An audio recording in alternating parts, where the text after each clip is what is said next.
The VHS look has been popular lately in music videos and other video art as the 90s come back into fashion. All neon colours and diagonal lines and over-enthusiastic voices!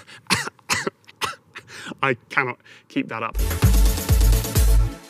Now, some producers will actually take the time to get their nice, crisp HD footage and put it through an actual video recorder to get that effect. But let's be honest, most won't. Most will use the same filter as everyone else. So I figured to explain how it works, I would talk to the guy who wrote that filter. VHS has very muted color because more information is dedicated to the black and white information, or the luminance part of the image. The color suffers a little bit. So it gets downsampled, there's less information there. It tends to kind of get softened and bleed outside of the edges and stuff. When we originally gathered footage, so they went out to Goodwill and secondhand stores and picked up as many VHS and SVHS decks that they could find. With the decks and camcorders that we had, we used a clean reference image that we could later compare the recorded version on the deck to. So when you take original clean version and the post VHS version and line them on top of each other, you can create what we call a lookup table, which allows us to define the color differences between the two images. But a lot of the times people are quite young applying these retro filters or styles and have sort of an idea of what they're supposed to look like. So it's a little bit of both. VHS is an analog format. It's not storing ones and zeros, it's storing patterns on a magnetic tape. And that means that copies aren't bit perfect. Not only is there random noise, but there's also some interesting analog glitches. We start with a blank tape, looks like this.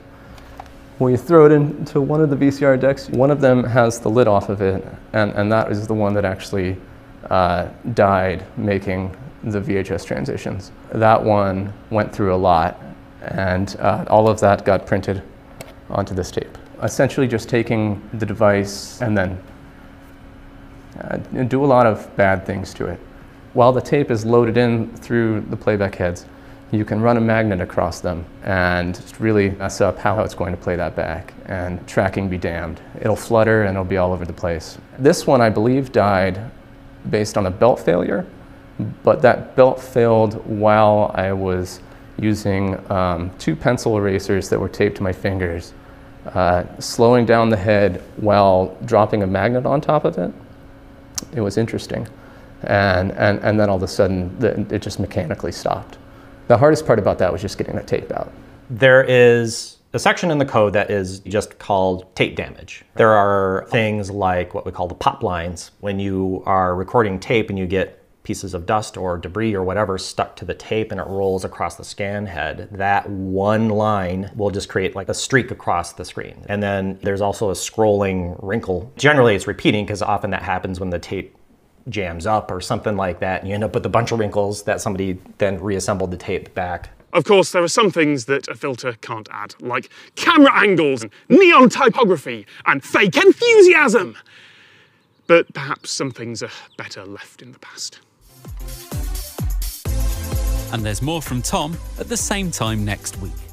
Coming up later, Captain Disillusion is going around in circles, but next, a programme chosen for you by the algorithm.